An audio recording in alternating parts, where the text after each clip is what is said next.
బహుశా ఇలాంటి సన్నాసులను ఉద్దేశించనేమో మన చిరంజీవి గారు, ఎన్టీఆర్ గారు, నాగార్జున గారు, ఇంకా మోహన్ లాల్ గారు, మోహన్ బాబు గారు లాంటి యాక్టర్స్ కోర్టు నుంచి అయితే స్టేలు అయితే తెచ్చుకున్నారు.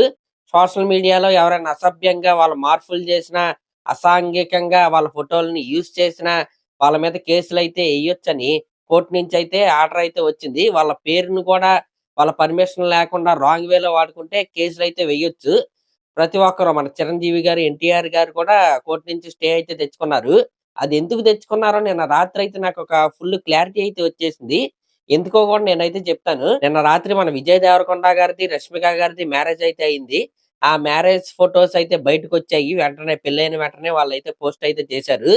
ఆ ఫోటోస్ చూసిన తర్వాత అటు విజయ్ దేవరకొండ గారి ఫ్యాన్స్ కావచ్చు, రష్మిక గారి ఫ్యాన్స్ కావచ్చు, టాలీవుడ్ ఫ్యాన్స్ కావచ్చు, ప్రతి ఒక్కరు కూడా ఆ యువ జంటనైతే ఆశీర్వదించారు. కలకాలం హ్యాపీగా ఉండాలని చాలా మంది విషెస్ అయితే పంపారు.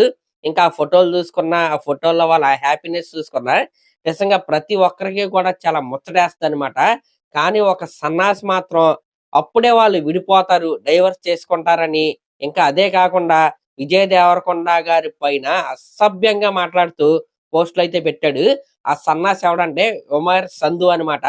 ఈడు అసలు ఈడు నిజంగానే అక్కడ పని చేస్తాడో లేదో మనకైతే తెలీదు గానీ, ఓవర్‌సీస్ సెన్సార్ బోర్డ్‌లో నేనైతే పని చేస్తానని చెప్పి వీడైతే ట్వీట్‌లేస్తా ఉంటాడు. కొత్త సినిమా రిలీజ్ అయినప్పుడు ఈ సినిమా చెత్తలా ఉందని చెప్తాడు. ఏది తిన్నంగా అయితే ఉండడనమాట. ఆఖరికి కొత్తగా పెళ్లైన జంటను కూడా వీడైతే వదలలేదు. అసలు విజయ్ దేవరకొండ గారి పైన ఎంత పెద్ద ఎలిగేషన్ ఏసాడంటే ఈడు, అసలేమంటాడంటే, "Vijay Devarakonda is a hardcore playboy. Divorce soon" అని ఫస్ట్ ఒక పోస్ట్ అయితే ఏసాడు. ఆ పోస్ట్‌కి విజయ్ దేవరకొండ గారి టీమ్ అయితే రియాక్ట్ అయ్యి, ఆడు పోస్ట్ చేసిన ఫోటో ఏదైతే ఉందో దాన్నయితే డిలీట్ చేపిచ్చేశారు. అయితే దానికి మళ్ళీ రిప్లై ఇస్తూ ఇంకొక ట్వీట్ అయితే ఏసాడు. మళ్ళీ ఏమంటాడంటే, "విజయ్ దేవరకొండ పీఆర్ టీమ్ ఆ ట్వీట్‌ని డిలీట్ చేయమని నన్ను భయపెడుతున్నారు, మెయిల్స్ చేస్తున్నారు. షటప్ ఓకే" అంటూ ఇంకొక ట్వీట్ అయితే వేశాడు. సర్లే అక్కడితో అయిపోయిందనుకున్నాం. వెంటనే ఇంకొక దరిద్రమైన, దరిద్రమైన ట్వీట్ అయితే వేశాడు. నిజంగా అంటే మామూలు నార్మల్ ఫోటోస్ ఏస్తే నేనింత ఫీల్ అయ్యేవాడిని కాదు గానీ, అప్పుడే పెళ్లయింది వాళ్ళకి. అంటే "నువ్వేమన్నా విజయ్ దేవరకొండ గారికి, రష్మిక గారికి చుట్టమా?" అని మీరైతే అడగొచ్చు. అవును, చుట్టమే నేనాళ్ళకి. వాళ్ళు నాకైతే తెలుసు. వాళ్ళకి నేను తెలీదు గానీ, నేనైతే చుట్టమే.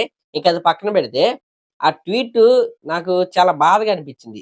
ఎందుకంటే, కనీసం ఒకరోజు కూడా అవ్వకుండా, పెళ్లై ఒకరోజు కూడా అవ్వకుండా, అప్పుడే ఈ విధంగా ఎందుకు ఇంత నెగటివిటీ దేనికి? అప్పుడే అని నాకైతే అనిపిచ్చింది. ఆ ట్వీట్ ఏంటో తర్వాతయితే చెప్తాను.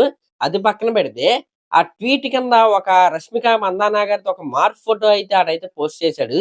అదైతే ఇక్కడైతే నేనైతే చూపిచ్చను గానీ, ఖచ్చితంగా ఆ ఫోటో అయితే అడ్డం పెట్టుకొని కేసయితే ఎయొచ్చు రష్మిక గారు. మీ టీమ్ ఎవరైనా ఈ వీడియో చూస్తున్నట్టయితే ఖచ్చితంగా మీరైతే కేసయితే వేసేయండి. ఉమైర్ సంధు వాడి పేరు. నిజంగా ఎంత అసభ్యంగా క్యాప్షన్ పెట్టాడంటే, ఇప్పుడైతే అదైతే నేనైతే చూపిస్తాను. Vijay Devarakonda slept with top 5 actress even with relationship with Rashmika Mandanna. He is the number 1 చూతియా top playboy in Tollywood అని చాలా అంటే చాలా అసభ్యంగా ఈడైతే ట్వీట్ అయితే వేశాడు. విజయ్ దేవరకొండ గారు, మీకు నిజంగా పీఆర్ ఉంటే, మీరు నిజంగా హీరో అయితే, ఈడి మీద అయితే ఖచ్చితంగా యాక్షన్ తీసుకోవాల్సిందిగా నేనైతే కోరుకుంటున్నా. అది మీకు ఇప్పుడు నేను చెప్పేది కామెడీగా అనిపించొచ్చు. నువ్వెందుకు ఎక్కువ చేస్తున్నావు అనిపించొచ్చు. ఇది కేవలం విజయ్ దేవరకొండ గారితోనే ఆగదు. తర్వాత చాలా దూరం ఇలాంటోళ్ళైతే ఎళ్తారు. ఇలాంటప్పుడు ఇలాంటోళ్ళనైతే కట్ చేయాలి. ఎందుకంటే ఇది చాలా సెన్సిటివ్ మ్యాటరు. దీంట్లో మన లేడీ అయిన రష్మిక మందాన గారిని గూడా ఈడు ఇంక్లూడ్ చేశాడు గాబట్టి, ఖచ్చితంగా కేసయితే పెట్టొచ్చు. చాలా మంచి కేసయితే పెట్టొచ్చు. కాబట్టి దీని మీద యాక్షన్ అయితే తీసుకోవాల్సిందిగా నేనైతే కోరుకుంటున్నా. ఇంకా తర్వాత Rashmika Mandanna also believe in open marriage. Do whatever you want. సిగ్గులేని జంట ఇన్ ద న్యూ టౌన్ అదే మన టాలీవుడ్ అని పెట్టి, కింద డైవర్స్ వెరీ సూన్ అని పెట్టి, ఆ సింబల్ అయితే పెట్టాడు. నిజంగా అసల ఇంత అసభ్యంగా అంటే నేను మళ్ళీ చెప్తున్నా. నువ్వెందుకు ఫీల్ అవుతున్నావు అని మీరైతే అడగొచ్చు. నా చుట్టాలే ఆళ్ళు. నాకు తెలుసాళ్ళు. ఆళ్ళకి నేనైతే తెలీదు. కానీ దీనిపైనైతే యాక్షన్ అయితే తీసుకోవాలి. ఎందుకంటే ఎలాంటోళ్ళ పైన ఇప్పుడు యాక్షన్ తీసుకోకపోతే, దాని తర్వాత సినిమా యాక్టర్స్‌తో వీళ్ళైతే ఆగరు. దాని తర్వాత పొలిటీషియన్స్‌ని అంటారు. దాని తర్వాత మనలాంటి సామాన్యులను గూడా వీళ్ళైతే ఇష్టం వచ్చినట్టయితే తిడతారు. ఇలాంటోళ్ళకి ఖచ్చితంగా బుద్ధయితే చెప్పాలి. అది ఇన్‌స్టంట్‌గానే జరగాలి అని నేనైతే కోరుకుంటున్నా. విజయ్ దేవరకొండ గారి పీఆర్స్‌లో ఎవరైనా సరే, ఫ్యాన్స్‌లో ఎవరైనా సరే ఈ వీడియోని చూస్తున్నట్టయితే ఖచ్చితంగా దీన్ని సీరియస్ ఇష్యూ అయితే చేయండి. ఆడికైతే ఖచ్చితంగా శిక్ష అయితే పడవలసిందిగా నేనైతే కోరుకుంటున్నా. మరి అదన్నమాట మ్యాటరు. విజయ్ దేవరకొండ గారు, రష్మిక గారు మీరైతే కలకాలం హ్యాపీగా ఉండాలని నేనైతే కోరుకుంటున్నా. ఎలాంటి కుక్కలకి సమాధానం చెప్పే విధంగా మీ మ్యారీడ్ లైఫ్ అయితే ఉండాలని నేనైతే కోరుకుంటున్నా. నిజంగా మరీ దారుణం అండి. ఆ రష్మిక గారి ఫోటో అయితే డీప్ ఫేక్ వీడియో అది. డీప్ డీప్ ఫేక్ ఫోటో ఇది. ఏఐతో జనరేట్ చేసిన అసభ్యకరమైన ఫోటో అది.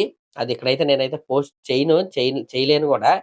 అసల దారుణం అనమాట. మరి ఈడు విజయ్ దేవరకొండ గారు బాత్రూమ్‌లు కడిగేవాడో, సెప్టిక్ ట్యాంక్ క్లీన్ చేసాడో మరి ఆయనకన్నీ మరి ఎలా తెలిసినాయి ఏంటో మనకైతే తెలీదు. ఇష్టం వచ్చినట్టయితే వాగుతున్నాడు. మళ్ళీ ఈడు సెన్సార్ బోర్డ్ మెంబర్ అంట. వాళ్ళు ఓవర్‌సీస్ అంట. సన్నాసోడు, సన్నాసినాయాలు. అసల డీపీ ఆ ఫోటోలైతే చూడండి ఆడోడో, మగోడో కూడా తెలీదనమాట. ఇలాంటోడితో ఇలాంటి మాటలైతే పడాల్సిన అవసరం మన హీరోలకైతే లేదు. కాబట్టి ఇప్పుడే ఈడిపై అయితే యాక్షన్ అయితే తీసుకోవాల్సిందిగా నేనైతే కోరుకుంటున్నా. Thank you.